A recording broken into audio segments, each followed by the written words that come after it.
eran 26 votos. Pero ¿qué pasó?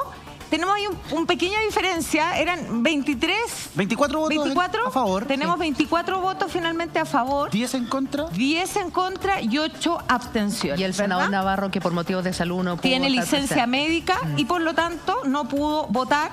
Y ahí evidentemente generaba también... Ay, perdón, estoy con la... Ven que como venía llegando de Valparaíso, abstenciones. ¿Bien? Y precisamente un poco la discusión se ha centrado en estos 8 parlamentarios que bien decían ustedes, está el senador Chaguán, el senador Moreira, Osandón, que en una primera vuelta habían votado a favor y habían permitido que este proyecto siguiera su curso. Entonces, esto fue, para que ustedes tengan claro, lo que pasó hoy día. Ya. ¿Bien? ¿Qué pasa con esto? También se decía, este proyecto va a lo que se denomina una comisión mixta. ¿Qué tiene que hacer esa comisión mixta? Esa comisión mixta lo que hace es reunirse y por lo tanto tiene número de diputados y de senadores, por eso el nombre de mixta, y en esa comisión se va a discutir en definitiva aquellos artículos que no, y en definitiva el proyecto que no logra ser aprobado. Ya. Es muy importante destacar que este proyecto estaba en la recta final. Este proyecto es de agosto y se fue juntando con otros boletines y por lo tanto estábamos ahí en la pole position para llegar a las fechas que ustedes estaban hablando y que todos esperan en sus casas. Si estamos hablando, y ojo, que no estamos hablando solo de Navidad, Año Nuevo, estamos hablando de las deudas que se vienen acumulando. De todo el año. Me contaban ayer una familia que me decía, mira, entre los dos hacíamos más de 1 milloncito, mi marido queda sin pega, a mí me reducen el 30% de mi sueldo, hoy día vivimos con 300.000 pesos y no nos alcanza. Claro. Entonces, ¿y para qué decir la tensión que ocasiona en las familias? El tema mental que me contaban también sigue creciendo y esto se refleja también en los jóvenes y en los niños. O sea, no son solo los papás, sino que ese nervio se le transmite también a ellos, así que ahí hay un punto importante también a propósito de que este proyecto estaba en la recta final. Claro. Y esto nos retrasa una semana más, sabemos que tenemos que esperar la próxima semana para discutir en comisión mixta y ojo, después ese proyecto se va ¿a qué? Se va a sala. Y ahí en definitiva se resolverá si se tiene o no se tiene los votos en la Cámara de Diputados y luego en el Senado para aprobar este proyecto de reforma constitucional. O sea, hacen la pega, la próxima semana se va a la sala a ver si sigue con vida o si definitivamente... A comisión mixta primero y luego a sala para el trámite. ¿Qué pasa con el proyecto del gobierno? Sabemos que se está votando. Pablo nos va a explicar en detalle cómo va el proyecto del gobierno, porque el proyecto del gobierno se presentó de una manera, pero ha ido avanzando y ha ido mutando. Nos acompaña también en la transmisión, los saludamos, el diputado Andrés Celis. ¿Cómo está, diputado? Buenas tardes. Hola, ¿qué tal? ¿Cómo están? Bien, todo bien aquí, analizando, siguiendo la transmisión con la Juli. Como decía el diputado Jackson, esto es información en desarrollo. ¿Cómo vio el resultado de la mañana respecto a la reforma constitucional en la Cámara Alta? A ver, la crónica de un anuncio anticipado. Estábamos en un callejón sin salida. Si se aprueba la reforma constitucional, hoy día no se puede promulgar. Ya el Tribunal Constitucional notificó al presidente que de aprobarse esta reforma constitucional, él no puede promulgarla. Y hoy en estos minutos se está votando en el Senado, estoy mirándolo ahí en la televisión. Ahí lo estamos viendo, el proyecto, al otro lado. Sí, el proyecto de ley presentado por el gobierno, que por lo que estoy observando se va a aprobar. Debiese ir a la Cámara de Diputados y de aprobarse la Cámara de Diputados, este se va a aplicar en forma inmediata. La discusión está en el tema del impuesto. Yo creo que es el gran pero, digamos.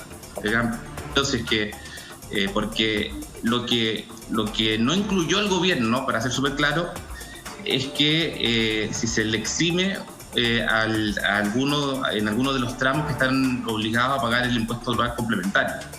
Es decir, que se le aplica el régimen normal del impuesto global complementario. Y eso es lo que yo estoy observando. Ahora yo quiero reiterar el tema de la pensión de alimentos, con la idea del retiro forzoso, que se vio también por una reforma constitucional, era que se viera paralelamente con este retiro del 10%, con este segundo retiro del 10%. De aprobarse este proyecto de ley del gobierno del segundo retiro del 10% y no aprobarse paralelamente el retiro forzoso de los que deben alimentos, lo que va a ocurrir es que aquellos papitos corazón van a retirar su 10% y nos vamos a quedar sin retiro forzoso. Y eso yo creo que es gravísimo y debiera reponerse alguna indicación en la Cámara de Diputados. Diputado, estoy completamente de acuerdo con usted. En el estudio está Paola Tapia y sería muy interesante porque todo el rato hemos hablado del tema de los impuestos, los impuestos, los impuestos. ¿Qué dice de los impuestos el proyecto del gobierno que se está discutiendo ahora en la Cámara Alta, que pasaría cuándo la Cámara Baja, diputado Celi? Tiene que pasar primero en la Comisión de Trabajo y Hacienda. Hoy día se aprueba, ya mañana después lo podría ver la comisión de... Si lo estiman los presidentes de la Comisión de Hacienda y Trabajo en la Cámara, lo podrían ver mañana mismo. Ya. En la comisión. En la comisión. Y de ahí pasaría... Eso ya depende de los presidentes. Ya. Pero perfecto, pero hablemos el tema de los impuestos, porque el diputado Jackson, que también está con nosotros, decía, a mí me interesa aclararlo con peras, con manzana, y Paola tiene su pizarrón. Está bien, pues seguimos aquí entonces con ayuda evidentemente de los diputados que nos acompañan. Primero, el proyecto del gobierno, acuérdense ustedes, ingresó con 100 UF. De tope. Y hoy día estamos ya en los 150. Entonces, teníamos una diferencia original que fue subsanada y fue corregida. Exacto. Estos 150, sabemos, equivalen alrededor de un máximo que podrían retirar de 4.200.000 pesos, Perfecto. ¿verdad? Sí está la base de las 35 UF también ahí como base para efecto del retiro. Ahora bien, de estos 4.200.000, que sería el óptimo, sabemos que las familias no tienen muchas veces esa cantidad de dinero, pero esta es la cantidad que estaría sujeta a impuesto. Claro. ¿Cuál impuesto? El global complementario. Que la tasa del impuesto global complementario es del orden de el 4% al 40%, de acuerdo al tramo en que se encuentra la persona. Ya. El global complementario no es un impuesto que se aplique a todos por igual. Por lo menos, evidentemente, en el papel, aquellos que ganan menos podrían estar exentos del pago de impuestos. Se paga en abril, ¿ah? Se paga en abril porque es la operación renta, efectivamente. Porque es un impuesto sobre la renta y además los ingresos menores a 675.000 pesos están exentos del pago sobre la renta. Exactamente, ese era el elemento que íbamos a anotar a continuación. Están exentos aquellos que, hablemos en términos genéricos, estén bajo los 700.000 pesos. Ayer mucha gente nos preguntaba si ese monto era bruto o líquido. Nos decía, pero avísenos, por favor, yo gano 700 lucas, pero brutas. Líquido. Después líquido recibo otra cosa. Es del líquido. Es líquido siempre, ¿cierto? Claro, porque en el fondo lo que están grabando es tu ingreso real. Efectivo.